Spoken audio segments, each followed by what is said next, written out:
Para nosotros un honor, un privilegio poder estar aquí poniendo un grano de arena, un ladrillo más en lo que ustedes como iglesia ya están edificando en Santa Cruz y en Bolivia entera. Nosotros estamos hoy cerrando con esa enseñanza la campaña Transformando Bolivia 2023. Ya hace un mes más o menos que hemos estado enseñando en diferentes ciudades. Estuvimos en La Paz, en Oruro, en El Alto. Vinimos aquí a Santa Cruz también una semana, luego fuimos a Sucre una semana y hemos estado enseñando principios y cosmovisión bíblica del gobierno, de gobierno civil, de familia, de educación. Y bueno, gracias al Señor se pudo llevar un mensaje fresco también, un mensaje desafiante a las universidades, a los colegios, a las iglesias, a los líderes y a la iglesia en general. Así que algo que, si a mí me preguntaran hoy en día, ¿qué tenemos que hacer con las nuevas generaciones, con los niños? ¿Cómo tenemos que formarles, discipularles, verdad? Cuando nosotros trabajamos en la escuela dominical, yo también he sido maestro de escuela dominical, trabajé con niños, trabajé con jóvenes, con familias, y uno de maestro en la escuela dominical siempre está diciendo, ¿y hoy qué voy a enseñar? Porque ya les enseñamos el arca de Noé, con los títeres, con las figuras, hicimos un teatro, hicimos de todo, ¿verdad? Le enseñamos a David y Goliat, ¿y hoy qué les voy a enseñar? Siempre estamos pensando, bueno, ¿qué voy a enseñar hoy? Y a los jóvenes también, ¿no? Es desafiante trabajar con jóvenes. ¿Cómo vamos a llegar a su corazón?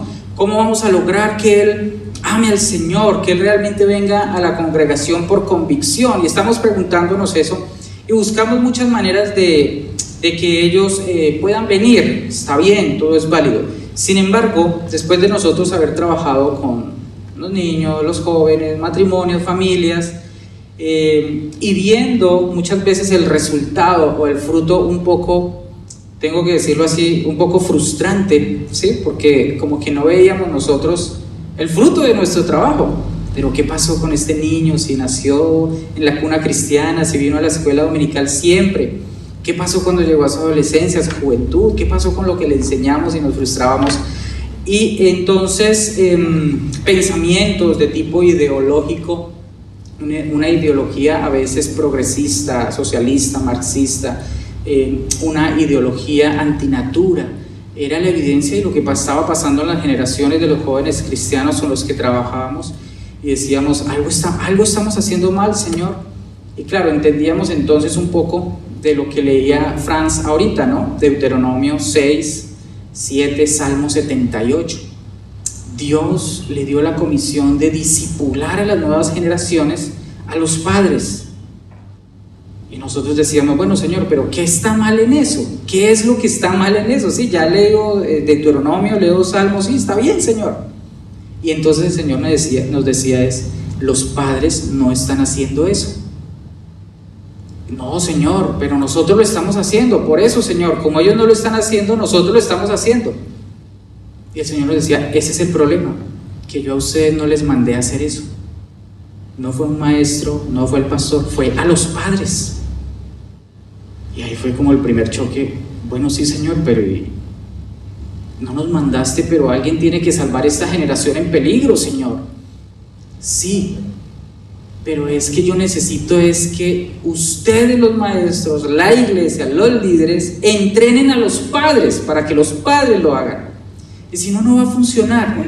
Vamos a cosechar, pero muy poco. Yo quiero que ustedes tengan canastas llenas de niños, de jóvenes que en su juventud, como dice la palabra del Señor en el Salmo 144, 12, que nuestros jóvenes sean como plantas frondosas de un jardín y que nuestras jovencitas sean como las columnas labradas de un palacio.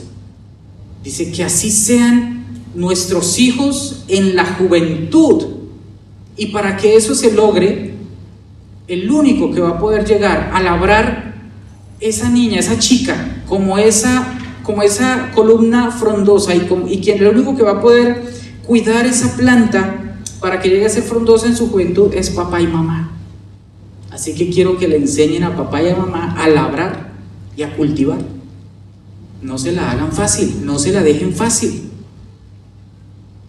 Y entonces nosotros decíamos, también reflexionando un poco desde el trabajo que hacemos con el Centro de Pensamiento Cristiano en Colombia y Diseños del Reino, y entonces ¿qué hacemos? Así que nos dimos cuenta que Dios le dio la instrucción en Deuteronomio a Moisés, y lo que le recomendó fue: enséñale esto a los padres para que ellos se lo enseñen a sus hijos. Cuando vayan por el camino, cuando vengan por el camino, al levantarse, al acostarse, escríbelo como frontales en medio de tus ojos, ¿verdad? Enseñanza 24/7. Y en el Salmo 78 también leíamos que decía: y entonces para que los padres se lo enseñen a sus hijos, y los hijos a las generaciones que han de venir, y los hijos a los hijos de sus hijos. Y entonces como que nosotros leíamos, el Señor nos como que nos decía: ¿qué hay de especial en esto? Ah, Señor, que tú le dijiste a Moisés y al salmista que hiciera una escuela de padres, que él no le enseñara a los hijos, sino le dice fue: enséñale esto al pueblo para que ellos se lo enseñen a sus hijos. Yo no te mandé a ti a enseñar a los niños. Eso es una jurisdicción, una responsabilidad, y a quienes yo les voy a pedir cuenta es a los padres, y a la iglesia, y a ustedes les voy a pedir cuentas por si le enseñaron o no a los padres para hacerlo bien con sus hijos. Así que nosotros soltamos un poco la enseñanza con niños, con jóvenes, con adolescentes, con de todo, y dijimos: vamos a empezar a hacer escuelas de padres. Y empezamos a trabajar con los padres y hemos visto el fruto. Hemos visto la transformación desde lo más crudo de la familia, desde el propio corazón de la familia. Hemos visto cómo se transforma el matrimonio, la familia completa, trabajando escuela de padres. Y no volvimos a trabajar con chicos. Y a veces los padres que vienen interesados nos dicen: ay, ¿y a qué hora se conecta mi hijo para que le enseñen? No. Nosotros no enseñamos a sus hijos. Deuteronomio 6, 7, Salmo 78. Es tu responsabilidad. ¿Pero me puedo conectar con ellos para la clase? No, tampoco. Nada. Ustedes son los que deben estar aquí sentados pagando el precio 1 o 2 horas. Nosotros les vamos a dar la herramienta, nos edificamos unos a otros, y ustedes después van y entre semana hacen toda la aplicación práctica con sus hijos. Y al comienzo los papás son un poquito desafiados porque no están acostumbrados, ¿no? Ellos quieren es que nosotros les hagamos el trabajo. Pero ahora tenemos los testimonios de todas estas familias felices, agradecidos. No se imagina cómo mi corazón se acercó al de mi hijo. No se imaginan cómo el corazón de mi hijo se acercó al mío. Los tiempos de pedirnos perdón, de reconciliación, de ponernos a cuentas. Ahora conozco a mi hija, ahora mi hija me conoce, mi hijo se convirtió. Mi esposo era un incrédulo y se convirtió en una de las aplicaciones prácticas que nos dejaron de familia. Y empezábamos a ver fruto en el matrimonio, en la individualidad de cada una de la familia, luego en todo el núcleo. Y decíamos: wow, Señor, tanto tiempo que nosotros lo estábamos haciendo mal como ministerio. Gracias por permitirnos ver el error, y también por ayudarnos a entender qué era lo que tú querías. Así que el trabajo con la familia es muy importante, pero el trabajo con la familia empieza con el trabajo con los padres, ¿sí? Dios tiene un propósito con la familia. Yo quiero que ustedes, si me acompañan en Efesios 3:15, desde el 14 el Señor está hablando, ¿no? Por esta causa doblo mis rodillas ante el Padre de nuestro Señor Jesucristo, de quien toma nombre toda familia en los cielos y en la tierra. Entonces la familia en este tiempo está sufriendo un ataque directo para distorsionar, para ser destruida, para alterar los roles, para desanimar a los niños, a los jóvenes, ¿sí? Para hacer que el esposo abandone, que la esposa tenga confusión, tenga problemas emocionales. El ataque es directo. Y nosotros diremos: bueno, sí, siempre ha estado el ataque. Claro, lo que pasa es que antes era sutil. Era muy sutil el ataque que el enemigo hacía a la familia. Pero ahorita es evidente, es directo. Ustedes lo pueden ver en los medios de comunicación, noticieros. Ustedes lo pueden ver en las redes sociales. ¿Qué es lo que están enviando? ¿Qué es lo que están consumiendo ahora los jóvenes? Y ni qué hablar de la política. ¿Qué tipos de leyes están legislando ahora?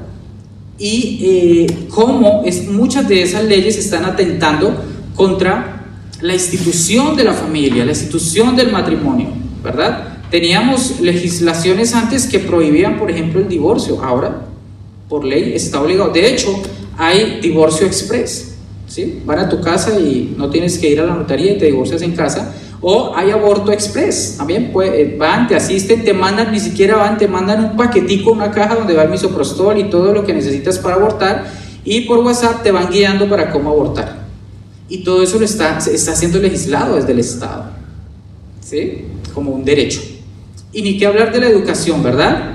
Por ejemplo, la currícula que se está levantando ahora aquí en el sistema educativo de Bolivia es una currícula completamente antibíblica y es completamente antifamilia. Resaltado en azul dice: el diseño de familia tradicional es tóxico, es nocivo y tenemos que cambiarlo. Eso es lo que dice allí resaltado en azul. Y necesitamos reeducar a todos los maestros, porque ellos son los que van a adoctrinar, esa palabra dice allí, a adoctrinar a todas las nuevas generaciones para que ahora ellos conozcan y vivan en los nuevos diseños de familia que la cultura, por necesidad, necesita expresar en el medio ambiente. Es directo, es clarísimo, ¿sí? ¿Por qué el ataque contra la familia es tan fuerte? Bueno, pues porque la familia es la base de la iglesia, es la base de la sociedad. Este no es un ataque contra la familia, contra la educación, el ataque es contra la fe, es contra los principios bíblicos, ¿sí? Entonces, la familia es la base de la sociedad, la familia es la base de la nación, y la familia es la estrategia de Dios por medio de la cual Él quiere establecer su reino aquí en la tierra. Entonces, Satanás no está feliz con eso. Y si él sabe que Dios quiere establecer su reino aquí en la tierra, él no puede impedir eso, pero sí puede hacer que las personas que él ha elegido para que cumplan con ese propósito, con esa misión, no lo hagan. Y entonces él se va a encargar de distraer, de dividir, de entorpecer. Él se va a encargar de dañar el matrimonio, la familia, para que no se cumpla ese fin. Entonces Efesios dice: en él toma nombre toda familia. ¿En dónde? En el cielo y en la tierra. Eso quiere decir que hay familias en el cielo, pero en la tierra también. ¿Cuáles son las familias de la tierra? Nosotros. Y entonces, ¿cuál es el origen de nuestro sentido de ser, de nuestra familia? ¿Cuál es? Cristo. Y la familia, la identidad, el apellido, papá, mamá, ese papá y esa mamá que nos corresponde a nosotros no lo elegimos. Ya en Cristo había sido decidido que ese fuera mi padre, que esa fuera mi madre, que este fuese mi apellido, que estos fueran mis valores familiares y que este fuera mi rol dentro de mi familia, ya sea que yo sea un hijo, un padre, un tío, un abuelo, un hermano, un suegro, una suegra, el esposo, la esposa. Dios quiso que así fuera. Dios quiso que si soy hombre, yo fuese un hombre, y yo tengo que aceptar ese diseño de Dios, amarlo y entender que es perfecto para mí, porque es la voluntad de Dios que yo sea hombre, y es la voluntad de Dios que la mujer sea mujercita. Y yo tengo que preparar una generación desde casa, enseñar a padres a afirmar la identidad de sus hijos, porque si no afirmamos la identidad de las nuevas generaciones, entonces la cultura les va a robar su alma. Es decir, a través de una crisis emocional, a través de pensamientos distorsionados y a través de decisiones equivocadas, inducidas por manipulación cultural, política, social, económica, religiosa, lo que sea, ellos tomen decisiones aisladas de la palabra de Dios. Tenemos un reto para formar esas nuevas generaciones, porque esa familia que toma nombre en Cristo es el blanco de Satanás.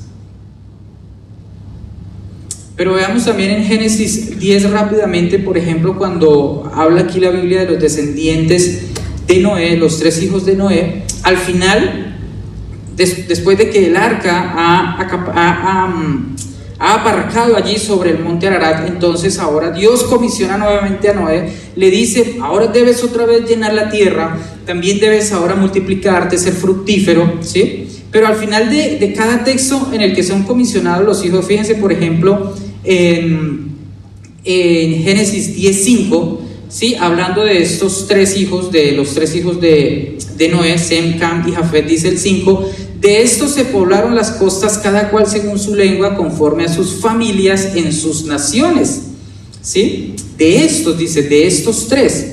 Y ustedes pueden leer ahí en adelante cómo cada uno de ellos formó una nación diferente.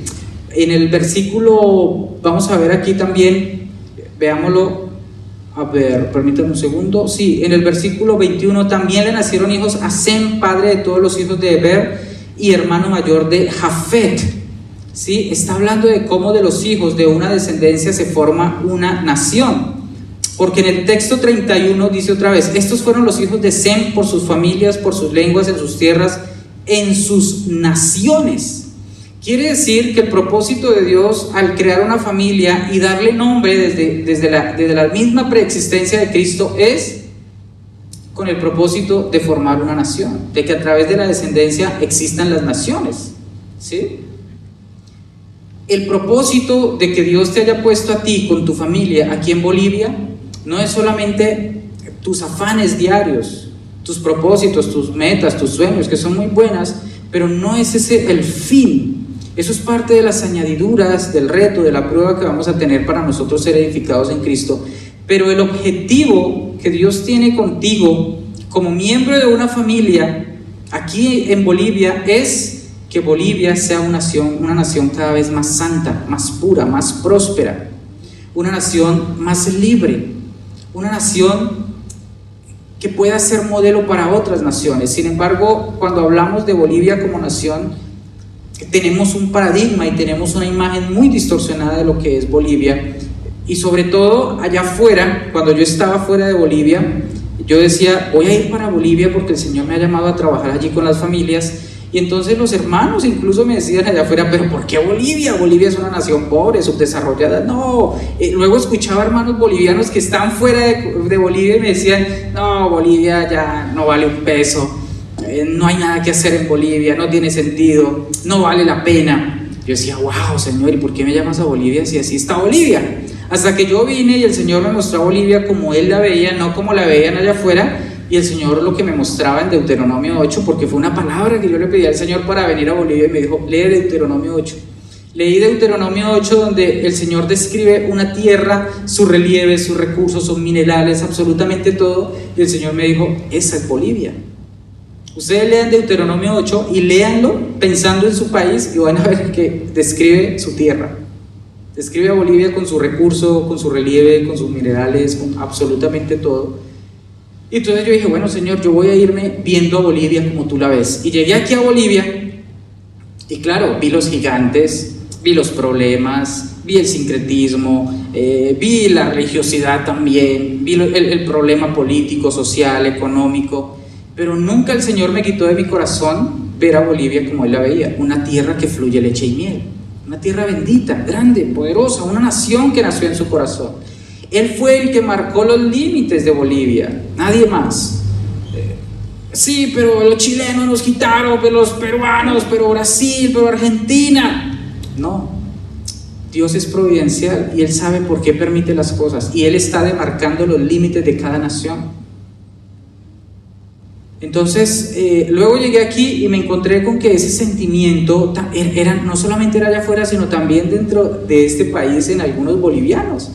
Sobre todo los jóvenes, no quieren vivir acá, quieren irse de Bolivia porque creen que aquí no hay oportunidades, denigran de su patria, porque están poniendo sus ojos en los gigantes, como los 2 espías cuando fueron a Canaán a ver la tierra. Vinieron 2 con un reporte, 10 con otro reporte.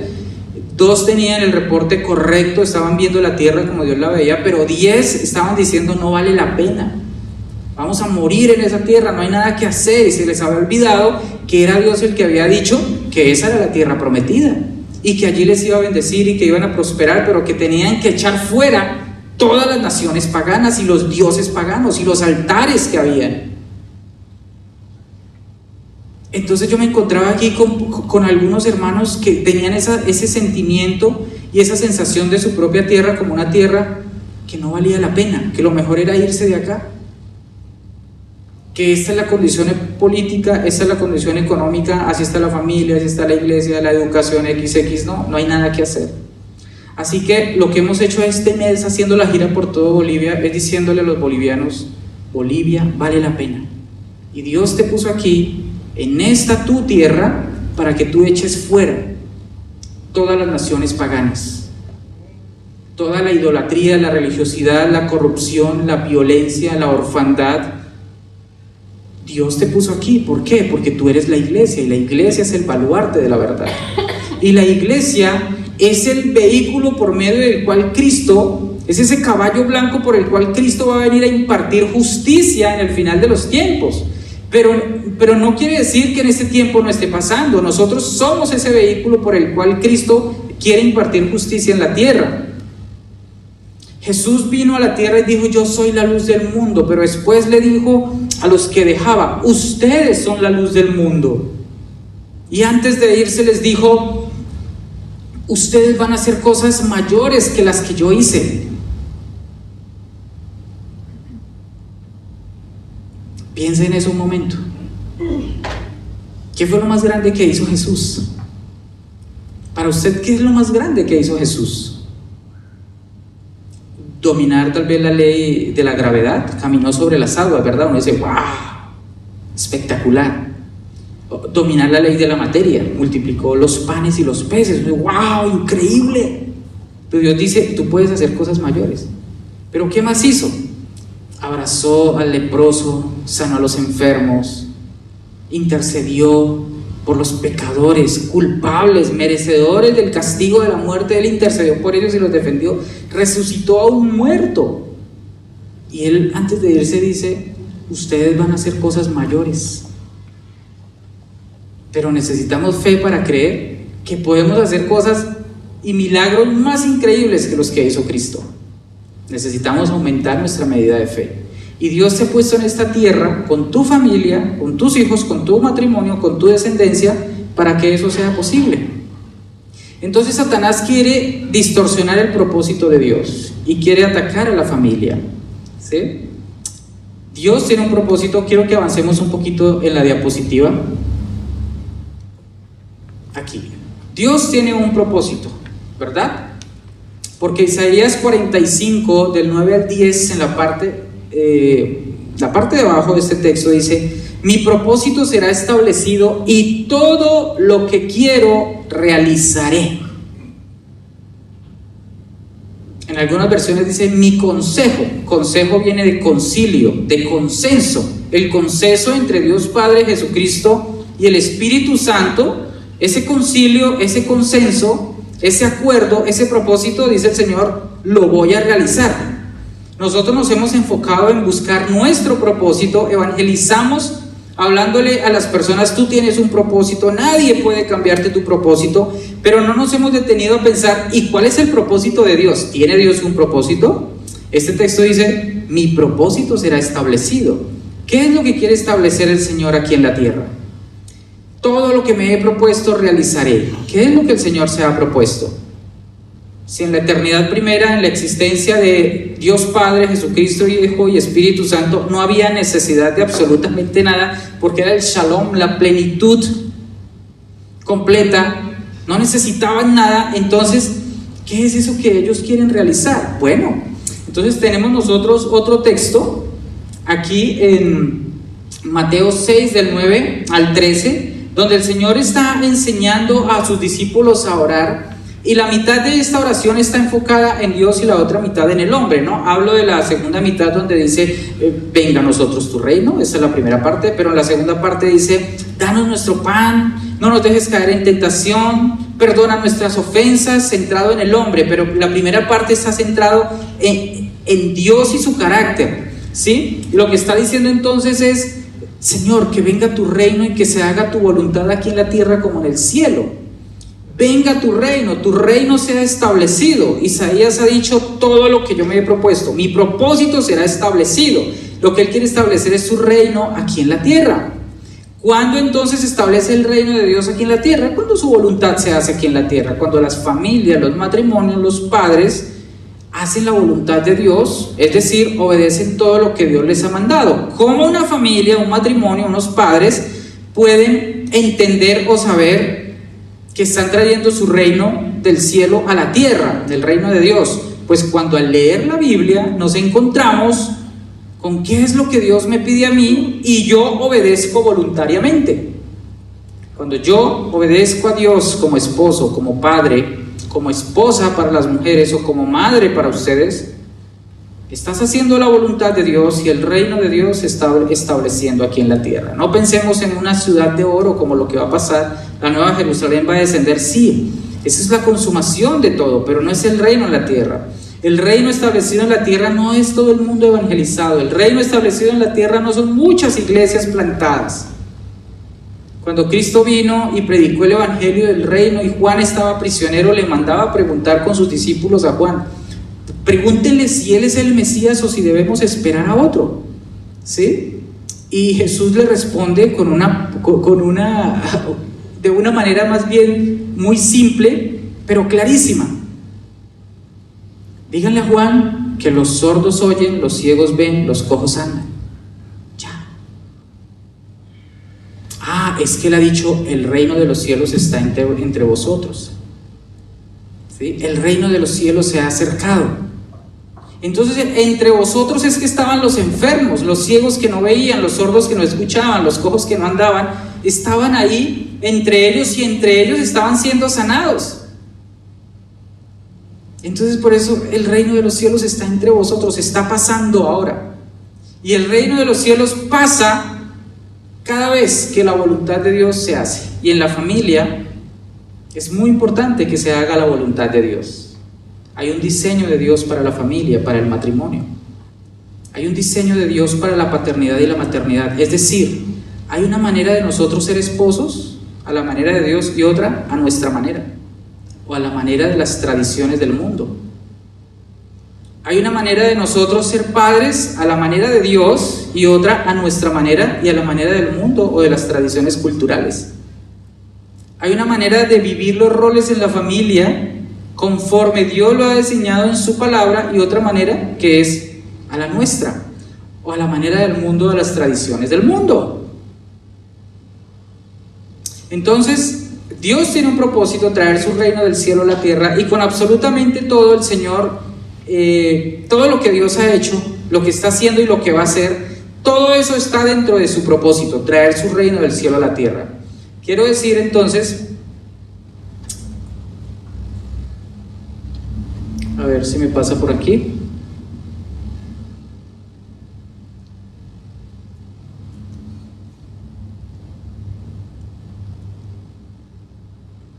A ver, tal vez ¿lo puedes avanzar desde allá? ¿No me avanza? ¿Lo estás avanzando tú? Ya, ok. Entonces, fíjense ustedes, por ejemplo, en este texto, dice: ¿con qué propósito hizo Dios la tierra? Y si nosotros leíamos aquí en Isaías, dice que Dios ha creado la tierra. Dice: no la creó en vano, para que fuese habitada la creó. ¿Cuál es el propósito con el que Dios hizo toda la tierra? Para que fuese habitada, dice allí. Para que fuese habitada la creó. El propósito de Dios al hacer la tierra era que la vida fuera posible, es decir, que el hombre pudiera vivir y que luego, cuando Dios le diera esposa a este hombre, el matrimonio pudiera desarrollarse, y que luego, cuando este matrimonio tuviera hijos, la familia pudiese desarrollarse y manifestar la unidad, el amor y la plenitud de Cristo, mientras cada miembro de la familia asumía su rol. Y con ese propósito hizo Dios la tierra. Y luego, entonces, ¿con qué propósito hizo Dios el hombre? Bueno, nosotros podemos leer en Génesis 1:26, y con el propósito de la mujer podemos leer en Génesis 2:18, ¿no? Y 1:28 también, que el Señor los llama a cada uno a multiplicarse, a ser fructíferos, a sojuzgar, a gobernar la tierra, a llenar la tierra, ¿verdad? Eso es un propósito en Dios, no está centrado en el hombre. Es decir, el propósito de que el hombre tome autoridad sobre la creación, que administre, que descubra nuevos inventos, que desarrolle la tecnología, que a través de la ciencia descubra todo el potencial de la creación, no está centrado en el hombre, está centrado en que a través de esa dinámica de descubrimiento, el reino de los cielos venga a la tierra. Cualquier invento tecnológico, cualquier vacuna, cualquier aparatito que el hombre descubra y potencialice, debería estar al servicio de un mayor nivel de bienestar para la humanidad, porque lo que Dios quiere al establecer su reino en la tierra es que el ser humano viva en mayores niveles de bienestar a medida que este hombre obedece su voluntad, vive en sus principios y desarrolla la creación para su propio bien. Pero entonces también el otro punto de este mandato cultural o de este propósito es, bueno, el hombre pecó, Adán y Eva pecaron. ¿Y qué pasó entonces con el propósito de Dios de establecer su reino aquí en la tierra? ¿Cambió? No, no cambió. No cambió. En el Salmo 8 nosotros podemos ver entonces a David reflexionando ya en el tiempo de pecado sobre este mismo mandato cultural. Oh, ¿quién es el hombre, Señor, para que tengas de él misericordia? Lo hiciste poco menor que los hombres que los ángeles, y lo pusiste sobre toda tu creación, le diste autoridad. Dios le está recordando a David para qué fue que lo creó, a pesar del pecado. Entonces, ahora nosotros tenemos, hombre, mujer, instituido el matrimonio. ¿Y cuál es el propósito del matrimonio? Entonces Génesis otra vez nos recuerda a nosotros, ¿verdad?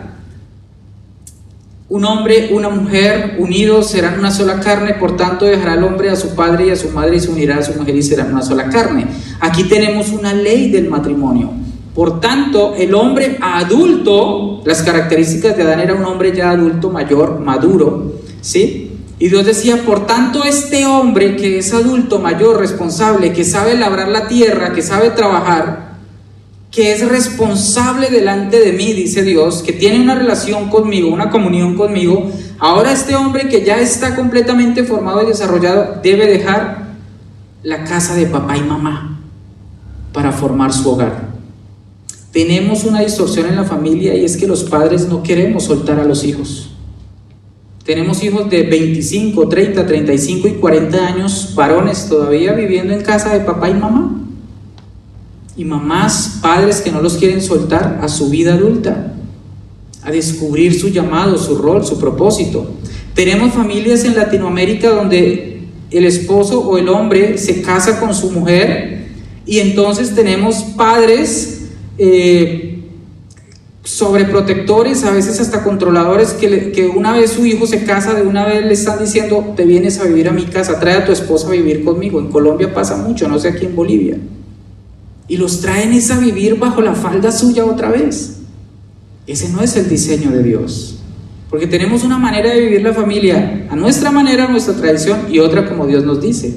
Entonces aquí tenemos el primer principio: el hombre debe dejar a padre y madre. Ojalá, en lo posible, vivir lo más alejado de su casa paterna, con su nuevo hogar, con su nueva familia. Ese es el diseño de Dios. No es sano, no es bíblico que el matrimonio, el nuevo matrimonio, viva en casa de sus familiares, viva en casa de papá y mamá. Eso está distorsionando el diseño de Dios.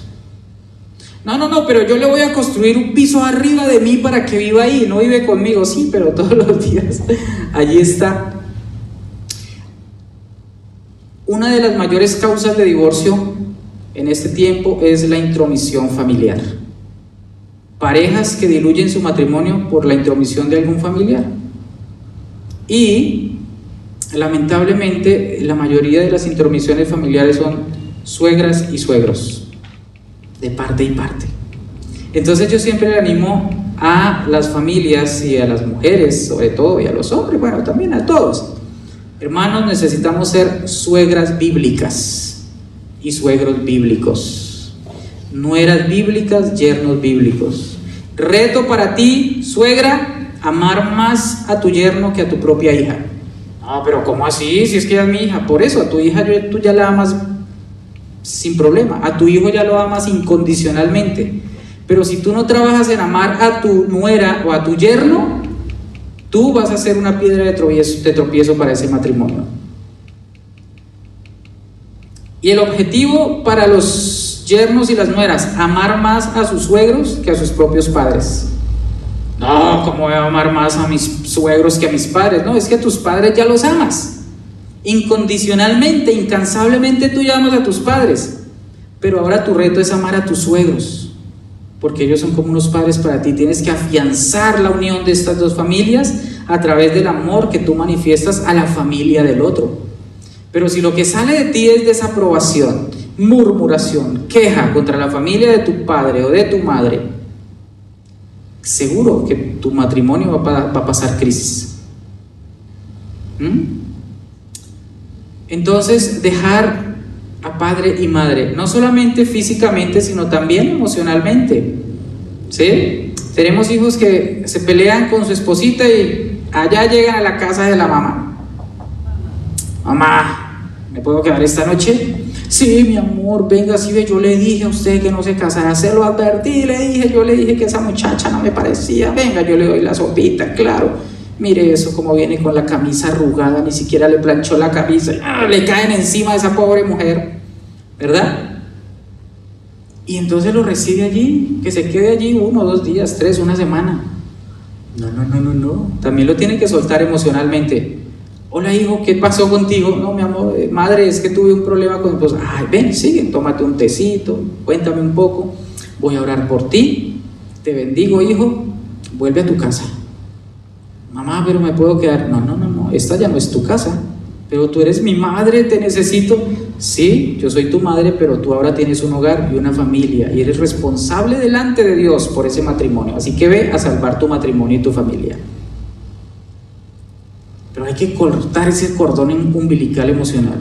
Y las chicas ni se digan, también llegan a casa. Mamá, ¿cierto? ¿Puedo entrar? Claro, mi amor, sí. Ay, ese guache, ese patán. Y empieza a denigrar de la imagen del yerno, ¿verdad? Y el papá, ¿cómo así? ¿Qué le hizo? ¿Qué le dijo? Espera, que yo voy a ir, que me lo encuentre. No, yo me puedo quedar, solamente quiero quedarme aquí una semanita nomás. No, la aconsejamos, la cuidamos, la recibimos, la consolamos, oramos por ella y luego le decimos, vuelve a tu casa. A no ser que esté sufriendo algún tipo de violencia intrafamiliar, golpes, cosas así, es diferente.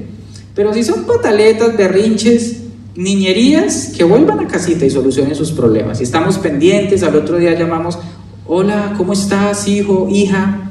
¿Cierto? ¿Cómo te fue con este problema? Y estamos pendientes y oramos, los cuidamos, pero emocionalmente los tenemos que soltar. Yo me estoy preparando, tengo mi hija de 17 años ya, y está a punto de salirse de casa, este año se gradúa y seguramente ya también va a venir la persona que Dios tiene para ella. Ya me estoy preparando, ya le he dicho a ella, mi amor, yo te amo mucho, pero el día que tú te cases, ese día tú vas a tener que asumir todas las situaciones que Dios te va a poner para pulir tu matrimonio y para que sea un matrimonio que exprese el amor de Dios. Eso le enseño a mi hija, me le digo, yo te voy a recibir, vas a contar conmigo, pero el día que te cases, tú vas a formar un nuevo hogar, una nueva familia que va a reflejar el modelo de la familia de Dios aquí en la tierra. Entonces, ¿les suena la idea de ser suegras bíblicas? Levante la mano, ¿quién quiere ser una suegra bíblica? A ver las mujeres, una nomás, las demás se resisten. Bueno, ¿y nueras bíblicas? Amar más a la suegra que a la propia madre y al propio padre. Bien, ese es el reto, ¿no? Bien, pero Malaquías 2:15 nos habla también de algo, de un diseño de Dios para la familia que es clave. ¿Qué dice Malaquías 2:15? Quisiera que ustedes me acompañaran también allí en la Biblia, por favor, rápidamente. Y si lo podemos proyectar, está bien.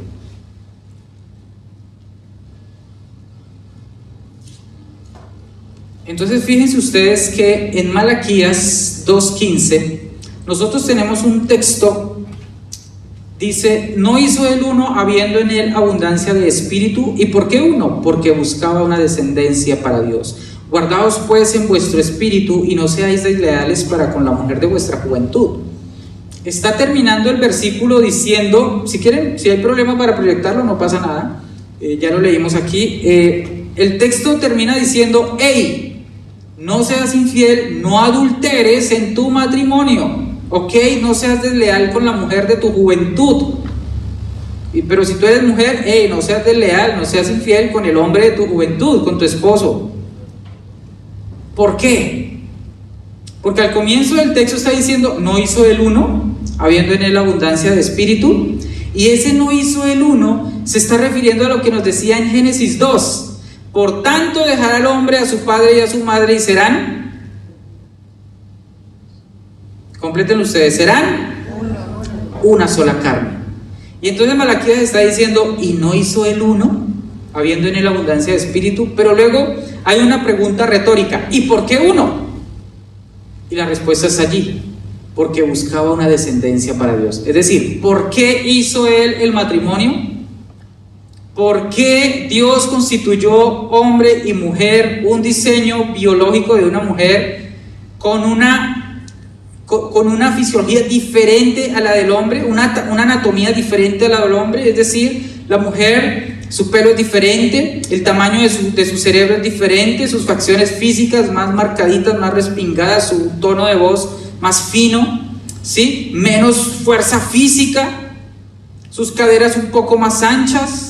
Ella tiene pecho, sus senos, ella tiene un sistema biológico que puede gestar la vida en su vientre. ¿Y por qué Dios la diseñó así? ¿Y por qué al hombre lo hizo más fuerte, voz más gruesa? ¿Por qué él tiene la simiente capaz de fecundar la vida? ¿Por qué es más fuerte físicamente? ¿Por qué Dios, habiendo hecho a cada uno con una individualidad y con un diseño diferente, luego quiere que sean uno? Y la respuesta es, porque buscaba una descendencia.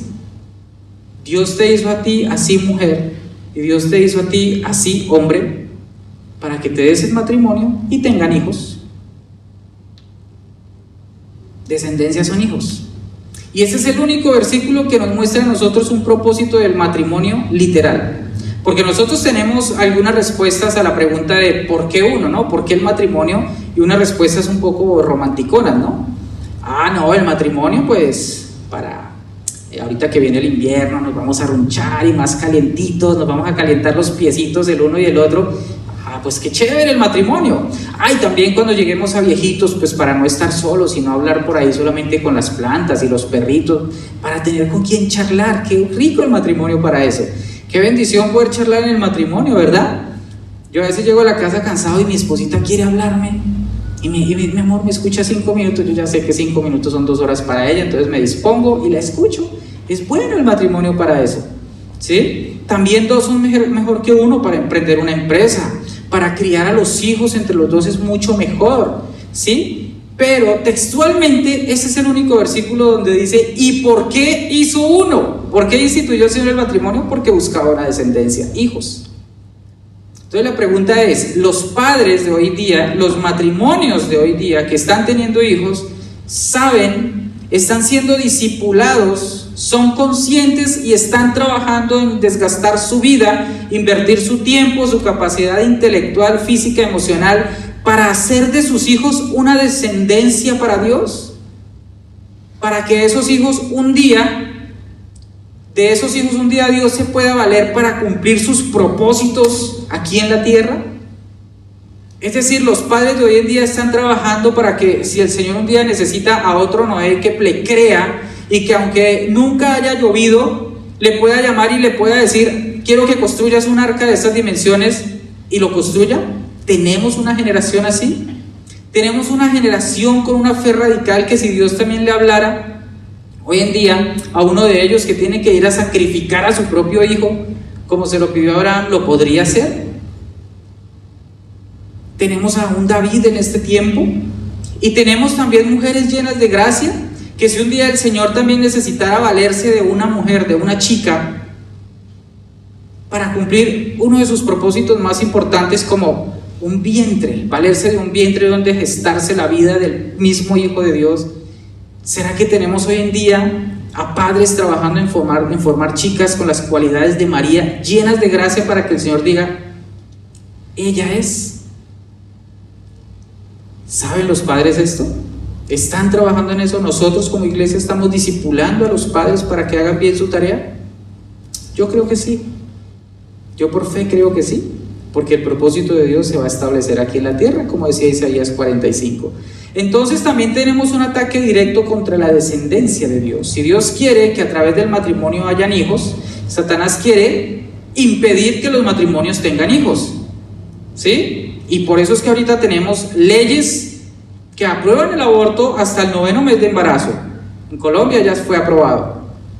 Un día antes de que el bebé vaya a nacer, lo puede asesinar su propia madre, ¿sí? Tenemos leyes que aprueban la ideología de género, donde el hombre se da en casamiento con el hombre, la mujer con la mujer, o el hombre con un perro, o la mujer con una plantita, y a eso le llaman matrimonio y también le llaman familias. ¿A alguno de ustedes aquí le han presentado una mascotica como un hijo o un nieto? ¿No? Gloria a Dios. ¿O alguno de ustedes se lo ha presentado a alguien como, mire, le presento a mi hijo y es un perrito de 4 patas? Eso está pasando. Eso es un ataque directo contra la familia y contra la descendencia. Entonces tenemos generaciones hoy en día que no conciben el matrimonio como parte de su proyecto de vida. No se quieren casar. Allá afuera, los no creyentes no se quieren casar. No conciben el matrimonio como algo bueno.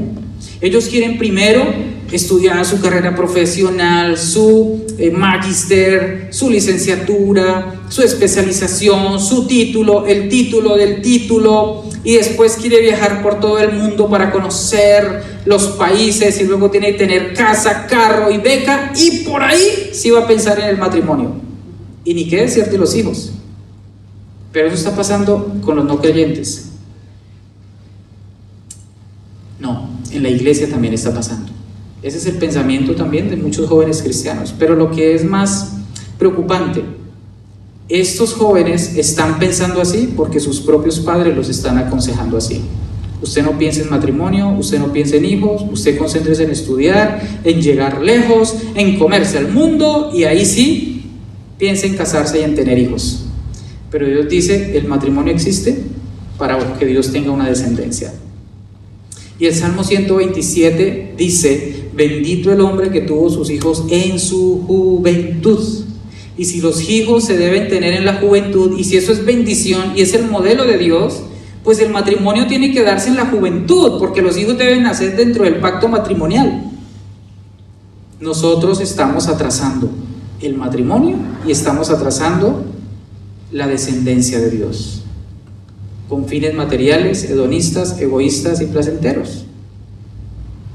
Jeremías 9:23, no se alabe el rico en su riqueza, ni el sabio se alabe en su sabiduría, ni el valiente en su valentía. Si en algo has de alabarte, que sea en conocerme y entenderme. Dios quiere que tú entiendas que necesitamos levantar unas generaciones en la iglesia que amen el matrimonio, que no tengan ningún problema los hombres en ir y ser valientes y pedir matrimonio a una chica, y que las mujeres no tengan ningún problema en recibir a los hombres que piden matrimonio. Obviamente debe haber unas condiciones dadas para el matrimonio, como la mayoría de edad, que papá y mamá estén de acuerdo y así, pero debemos levantar generaciones que amen el matrimonio y que amen la maternidad y la paternidad, que no tengan ningún problema con tener los hijos que Dios les quiera dar. Entonces tenemos que enseñar y discipular a las familias, porque Dios quiere a través de la familia discipular a Bolivia y hacer de Bolivia un mejor país. Esa respuesta, esa solución no va a llegar desde la política, desde la economía, no, va a llegar desde el discipulado que se esté impartiendo en la iglesia a los padres de familia. Entonces, lo que está en juego detrás del cómo nosotros estamos formando las familias en la iglesia es la libertad o la esclavitud de esta nación, el desarrollo o el estancamiento de esta nación. Y Dios ama a Bolivia y Él quiere que Bolivia viva la familia en su diseño, no a su propia manera. Con eso termino, muchísimas gracias, y le voy a dar lugar entonces al misionero Oscar para que pueda compartir su mensaje. Muchas gracias.